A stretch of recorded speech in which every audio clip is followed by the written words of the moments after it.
we go. But yeah, I became aware a few, I don't know, 2-3 years ago, I would say, when people started to pay attention to this channel that had been around for 7 years out of nowhere because of this BattleTech thing, and Games Workshop being increasingly shit. I mean, it's bad with Games Workshop when a lot of the 40K people I know, instead of saying like, hey, I like what I like, a lot of them are going, look, I just like the models. And I'm like, ooh, yeah, that's drastically changed a lot. That's people are choosing hills to die on, and they're like, 40K is now one of them. And I'm like, hey, I get it. It shouldn't be hard to like something. I've been saying that for a while. I do actually believe it. I think that, you know, if a company or a business or a person is just kind of shit and they treat you like shit and you don't like the way they treat you and you wish to engage with them in a more meaningful manner, you know, you write out a nice social redress of your grievances and you speak to them as a person, you know, because people make mistakes and you can speak to people as a person. But, you know, if the company doesn't care and they're like, hey, I don't need you, you know, as much as you want to say that my models are shit, which, you know, paying as much as 40K models cost for bad sculpts and all that, I'm not cool with that. I mean, they priced me out of the hobby, and then I was a very, very, very poor person, but even now, as reasonably middle class, I would say that, yeah, they price me out of the hobby even now. Because I look at it and it's like, oh, cool, this whole battle box, a few $100. And it's like, yeah, BattleTech's better for me. For me. Now, I'm not trying to tell everyone that they should all play BattleTech. In fact, I think if everyone played BattleTech, it wouldn't be special. Much the same way if, you know, like, if everyone played D&D, it wouldn't be special. Much the same way if everyone could play, you know, the guitar. Playing the guitar wouldn't be special. And it's not like a hipster angle. Some people think that it's me trying to say, I was into this before other people were. It's like, yeah, I was also into Space Station 13 before the, you know, popularity in that. I have a lot of weird tastes and stuff, and I've consistently liked the things I put time into. And if I don't, that is to say, I find myself in a position where I don't enjoy putting my time into something. That was kind of the 40K thing, it was just like, the models are getting really pricey. I found the lore started getting, like, unintentional self-parody when it should have been kind of more over-the-top hair metal stuff, like where it began. I mean, and there's a happy medium. I mean, I don't think anyone ever seriously said 40K has deep lore, because, you know, there's a lot of stuff that's like literally like shave the serial numbers off, copy paste from other settings, and I know I say plenty. There's nothing new under the sun. However, if I'm going to borrow from Shakespeare or anyone else, the least I could do was change it, because that's the difference between an inspiration and a ripoff, right? There's a bit of a difference as well from that creative process, and I respect one more than the other. I respect the person who does something kind of original, even if flawed. So there's a lot to weigh there, but yeah, I mean, I got out of 40K back in the day, and I was like, yeah. So seeing all these people coming to BattleTech's been pretty cool. You know, I've been trying to say that these people are pretty fucking welcome, as long as they can, you know, be good to people. I mean, that has been my only condition. As I said at the end of Exodus to Elementals, I put out that first call, and I was like, we have a lot of people in the fan base who are dissatisfied with, you know, where they come from and everything else, and they want this universe to be their universe. They want this universe to be their hobby. They want this universe to be their place where they can, you know, be themselves. And from someone who used to play a lot of Imperial Guard and, you know, then was slowly pushed out of the hobby because I couldn't afford the models, and then I had to buy a different army in order to be able to be competitive, and then it was like, and I don't mean competitive in terms of tournament, I mean competitive just to not lose all the time. You know, I had to end up using increasingly cheese dick shit like the leaf blower list, which if you guys out there have played any Guard, you know what I'm talking about. That's all the meltaguns known to man. And the leaf blower list gets shit done. But if I use a leaf blower list, everyone's going to use one, which they did. And it became a use the latest meme or die, use the latest meta or die. And I get plenty of that in not tabletop, but I get plenty of that in computer games where you have something you like about a game and then, you know, they'll do a quote unquote balance pass, right? And in this balance pass that they quote-unquote balance, they completely changed the game mechanics because somebody complained. And so then you suddenly find that your army doesn't work anymore. And you go, what the fuck? And it's like, well, buy the new army, because the new army does that better. And you're like, yeah, but the old army did it fine. Like, why? And they're like, well, please buy our models. And I'm like, no, thank you.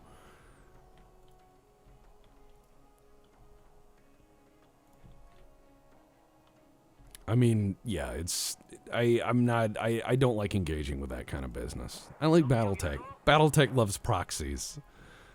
Battletech's one of those things where you're like, hey, this beer can's an Atlas. And you write on it Atlas. So everyone knows it's an Atlas. And, you know, you go from there. That's what I love about Battletech. Battletech is very informal. You can do terrain. You can do hexes. You can just eyeball it. I've seen plenty of it. And it's cheap. Relatively speaking, anyways. I mean, compared to how much plastic crack costs. Jesus. But yeah, I put out my call, you know. I've had a lot of people answer it, too. I've had a lot of wonderful, and I do mean absolutely wonderful emails from people in the Battletech community who said, Tex, I listened, and here's what we got going on, and they built it. It's theirs. They built local communities. They're getting people to get away from 40K. They're getting people to get away from systems that treat them badly and make them have to spend a lot of money on trying to buy the latest stuff or they can get fucked. And, you know, people are tired of that. And they should be. And I've had a lot of wonderful people in various small game stores across the country say, Tex, here's what we're doing. We've been answering this call. We see it as our job as grognards to be good custodians, naturally. And a lot of these guys have been doing amazing stuff. One got me to do voice work for his tournament, which I absolutely did. I mean, I was like, hands down for free, absolutely. Because I just love, you know, helping. I can't help myself. I mean, I always try to tell myself, I push myself too hard, I'll be honest. It's one of those things I'm learning in therapy. I have my doctor thinks I have a complete inability to express self-compassion, or at least I am blind to the needs of it, which hurts to hear from a therapist, but that's their job. You know, their job, I think, as a therapist is an accountability buddy, but also more importantly, I think that a therapist is as well the sad voice of truth frequently. If you find yourself in therapy and that therapist is just agreeing with everything you do being rational and that you're not crazy all the time and that's all they agree to, just make sure you've not paid for a hug box, because I've found that all of the major improvement I've made in therapy is when I've been appropriately challenged and appropriately had to examine not only my behavior, but my response to other people's behavior. And with PTSD, that's a big deal. Because sometimes people can set you off and you don't realize it. And then you have this tremendously terrible, like, dark day. You know, it's like storm clouds everywhere. And nothing is right. Oh, wow.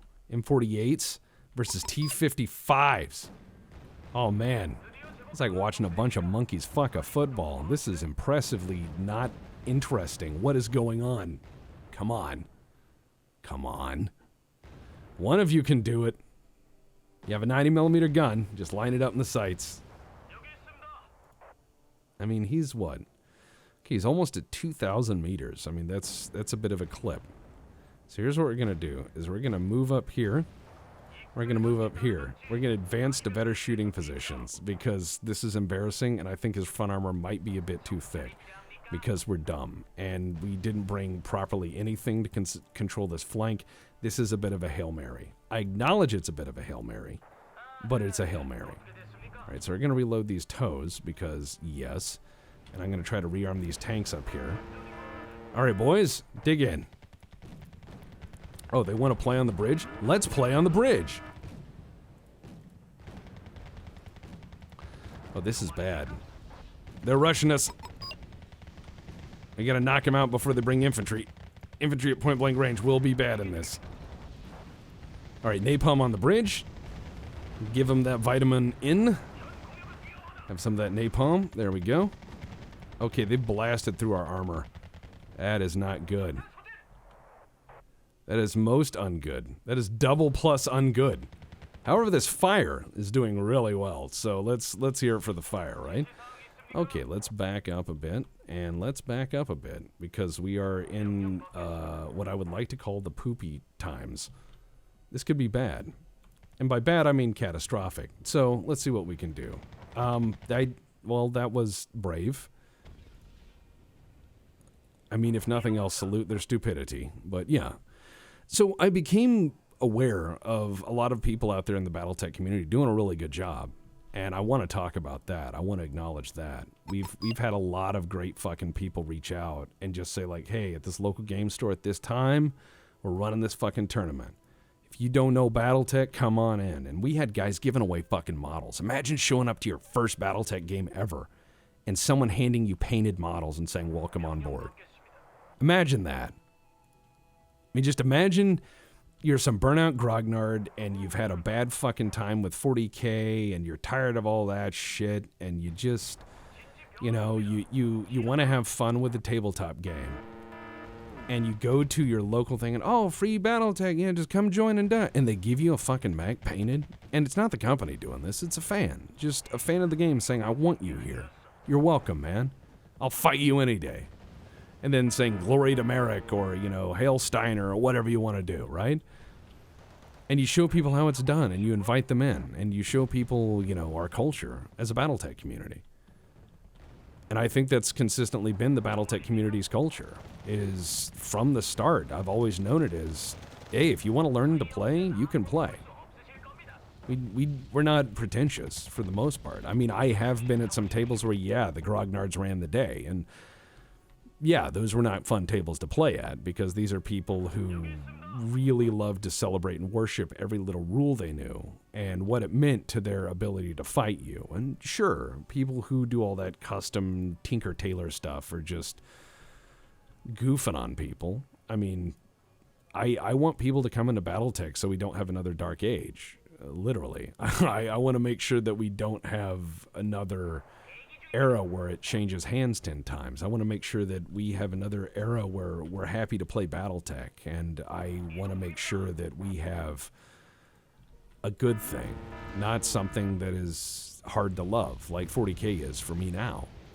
Because once you go into something, you learn the lore, you love the universe, and you start playing with it, the little pieces of it. You love looking at the things and how they make you look at, you know, sci-fi, and you love the little blends and pastiches of all the little elements, and you're happy. And that's really cool to feel with your tabletop. It's really cool to feel that with anything you're into. I mean, I learned to socialize through D&D. I mean, that's one of the best autistic tools I've ever learned to force socialize myself is tabletop. So I think it's a great tool for people who are not neurotypical like myself.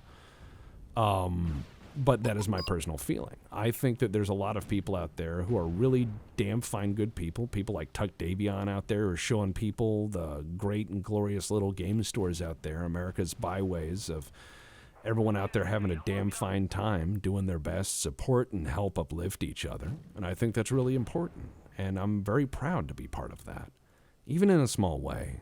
I do not like that a lot of people seem content to try to put me on a pedestal or anything, or say that I do this or I do that. I even admit I found myself uncomfortable even with the praise I received when I had Renegade HPG on my podcast. And we talked about being a creator and the creative tax and many other things. And I wanted to tell him that, you know, he he claimed that I did more for the community than many others, and I feel that that is blatantly false. I think that this community has always belonged to the community, and I've made my statement on that very clear many times, including in the videos where I say that, you know, this is something we all own. We keep this alive, and we have to be good custodians of it. I'm very glad to be part of that. I'm very glad to see that we're taking care of ourselves and each other. I'm very glad to see new people are coming in and having a good experience. And it very much pleases me to see that. At any rate, it looks like the North Koreans ran out of steam as I destroyed this in yet another tangent. But, I mean, yeah, what were you expecting? This is me, right? Now, I only have one command unit, and he seems to have nothing. So what I'm going to do is I'm going to refuel these motherfuckers, and then I'm going to kill them all with a hammer.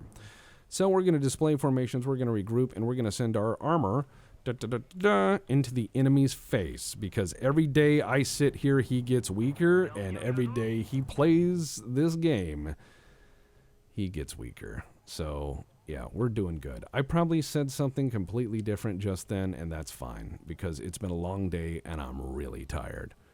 I'm doing a lot at once, but I'm trying to make sure that everyone's taken care of. It's kind of a weird time to be alive, I think. What with the virus and all the shenanigans and everybody's seeming upset at one thing or another.